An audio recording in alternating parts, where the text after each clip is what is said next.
Hello guys. Board पर लिखा हुआ क्वेश्चन यूपीएससी के ईएस के प्रीलिम्स का है और ईयर 2002 में पूछा गया है, जो कि डिजिटल इलेक्ट्रॉनिक्स के नंबर सिस्टम पर बेस्ड है। आइए हम इसे सॉल्व करते हैं। क्वेश्चन है, in sign magnitude representation the binary equivalent of number is, option है A, B, C and D.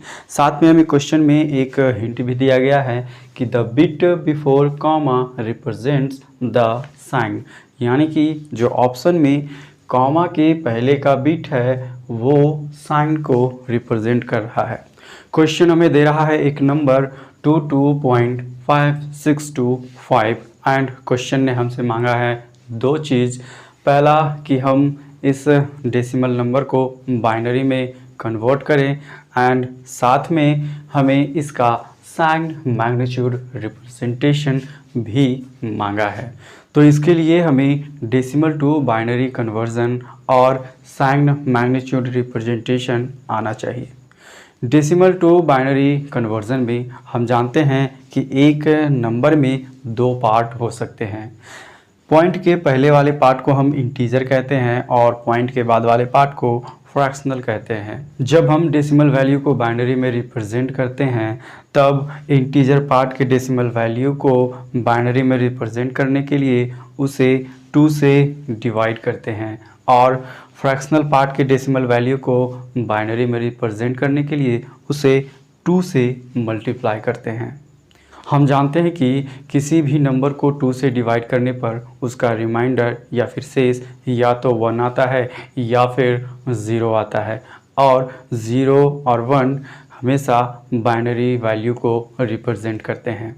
During the division हम अपने पहले रिमाइंडर को लिस्ट सिग्निफिकेंट बिट मानते हैं या फिर एलएसबी, और हमारे लास्ट रिमाइंडर को मोस्ट सिग्निफिकेंट बिट मानते हैं यानी कि एमएसबी।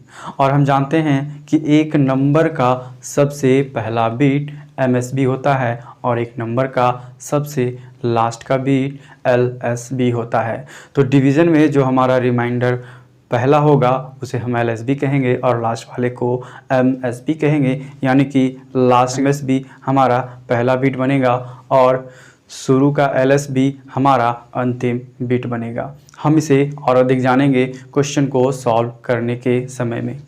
अब हम फ्रैक्शनल पार्ट के बारे में जानते हैं।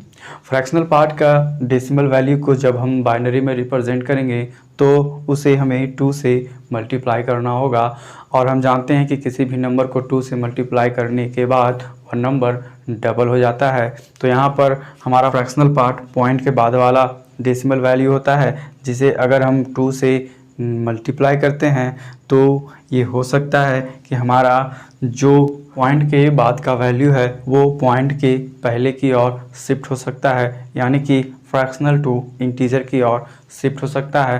तो जो वैल्यू हमारा इंटीजर में आएगा हम उसे काउंट करेंगे as binary representation for fractional part decimal value. हम इसे और अधिक जानेंगे क्वेश्चन बनाने के समय में। And the one of the most important for the question sign magnitude representation. हम जानते हैं कि हमारा डिजिटल सिस्टम 0 और 1 को जानता है, तो यहाँ पर साइन मैग्नीट्यूड रिप्रेजेंटेशन के लिए भी 0 और 1 को असाइन किया गया है।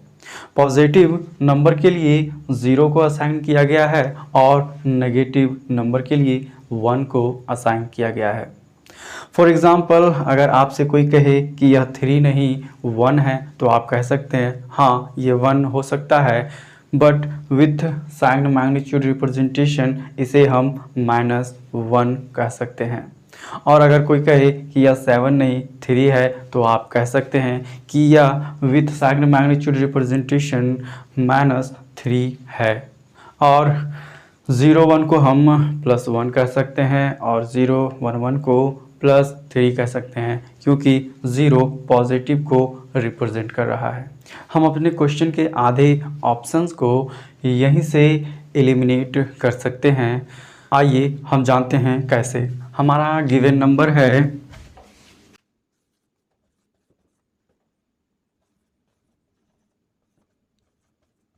अब हम यहाँ देखते हैं कि हमारा जो गिवन नंबर है वह एक पॉजिटिव नंबर है और according to sign magnitude representation 0 हमारा पॉजिटिव को रिप्रेजेंट करता है और 1 हमारा नेगेटिव को रिप्रेजेंट करता है। और हमें क्वेश्चन में हिंट दिया गया है कि जो बिट बिफोर कॉमा है वो रिप्रेजेंट कर रहा है साइन को, और हम यहाँ देख चुके हैं कि हमारा नंबर पॉजिटिव है तो कॉमा के बिफोर जो बिट है वो साइन को रिप्रेजेंट कर रहा है। हमारे पास पॉजिटिव नंबर है और 0 पॉजिटिव को रिप्रेजेंट करता है, तो हमारा ए एंड बी में से कोई एक आंसर हो सकता है और सी और डी को हम एलिमिनेट कर सकते हैं।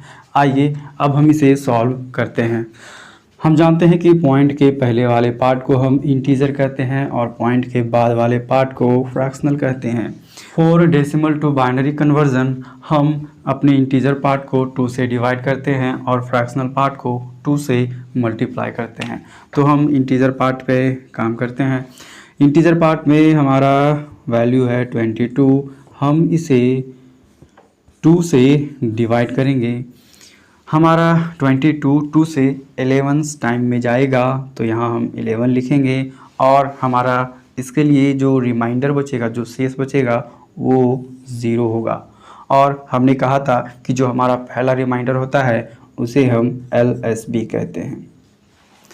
उसके बाद हम फिर इसे 2 से डिवाइड करेंगे और ये 5 टाइम में जाएगा और 5 टाइम में ये 10 आएगा तो हमारा रिमाइंडर 1 बचता है। अगेन हम इसे 2 से डिवाइड करेंगे तो ये 2 टाइम में जाएगा जो कि 4 लाएगा, तो यहाँ हमारा रिमाइंडर 1 बचता है। अगेन हम 2 से डिवाइड करते हैं तो हमारा 1 टाइम में जाएगा तो हमारा रिमाइंडर 0 बचेगा। और हमने कहा था कि जो हमारा लास्ट बीट होता है वह MSB होता है।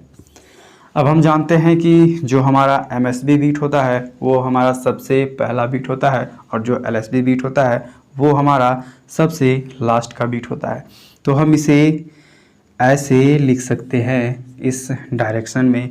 तो हम 22 का बाइनरी वैल्यू लिख सकते हैं 1 0 1 1 0 1 0 1 1 0। ये हमारा 22 का बाइनरी वैल्यू हो गया। अब हम फ्रैक्शनल पे काम करेंगे। तो फ्रैक्शनल का वैल्यू है 0.5625। हमें क्या करना है, फ्रैक्शनल पार्ट में 2 से मल्टीप्लिकेशन करना है, तो हम इसे 2 से मल्टीप्लिकेशन करेंगे तो हमारा वैल्यू आएगा 2 5 10 2 2 4 1 5 2 6 12 2 5 10 एंड 1 11। तो यहाँ हमारा 1 फ्रैक्शनल से इंटीजर में शिफ्ट कर गया, तो हम इस 1 को यहाँ से उठा लेंगे तो हमारा ये रहा 1 और इसके जगह पे अब हमारा 0 हो जाएगा। हम फिर इसे 2 से मल्टीप्लिकेशन करेंगे तो हमारा होगा 0 0 2 2 4 1 5 2.0। तो यहाँ पे हमारा जो इंटीजर पार्ट में वैल्यू है वो 0 है।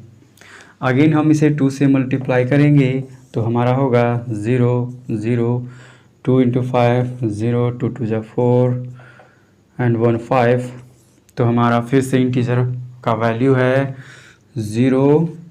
फिर हम इसे 2 से मल्टीप्लाई करेंगे तो हमारा आएगा 2 0 2 0 2 × 0 2 5 10 तो 0 एंड 1। अब हमारा इंटीजर का वैल्यू है 1, तो हम इसे इस डायरेक्शन में लिखेंगे। तो हम लिख सकते हैं 4.5625 के लिए हम लिख सकते हैं 1 0 0 1 बाइनरी वैल्यू।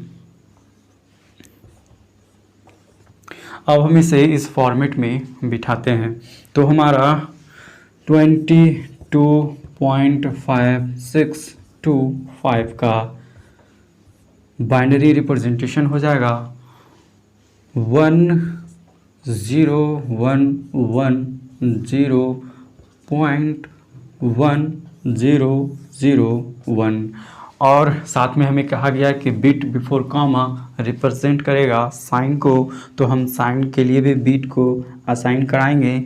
तो यहाँ पे हमारा नंबर पॉजिटिव है तो पॉजिटिव के लिए हम 0 लिखेंगे। तो ये हमारा बाइनरी रिप्रेजेंटेशन हो गया 422.5625। तो हमारा इसके लिए आंसर हो गया option B will be the correct answer. हम यहाँ पर इंटीजर पार्ट का वैल्यू यानी कि 22 को डायरेक्ट इस टेबल से भी फाइंड कर सकते हैं। हम सबसे पहले देखेंगे कि 22 हमारा कहाँ से आ सकता है। तो हमारा 22 32 के पीछे से आ सकता है। तो हम यहाँ एक लिमिटेड एरिया का बॉक्स बनाएंगे और अब हम यहाँ जोड़ के देखेंगे कि किन किन नंबर्स के एडिशन से हमारा 22 बनता है। तो 16 + 4 20 + 2 22। तो हमारा 16 के लिए 1, 4 के लिए 1 एंड 2 के लिए 1 और बाकी सभी के लिए 0। तो हमें इन शॉर्ट में यहाँ से 22 मिल जाएगा। तो हम यहाँ से भी सिंपली 22 का वैल्यू निकाल सकते हैं। यदि आपको यह वीडियो पसंद आया हो तो इसे लाइक और शेयर करें और चैनल को सब्सक्राइब करें and press the bell icon for next video. Thank you.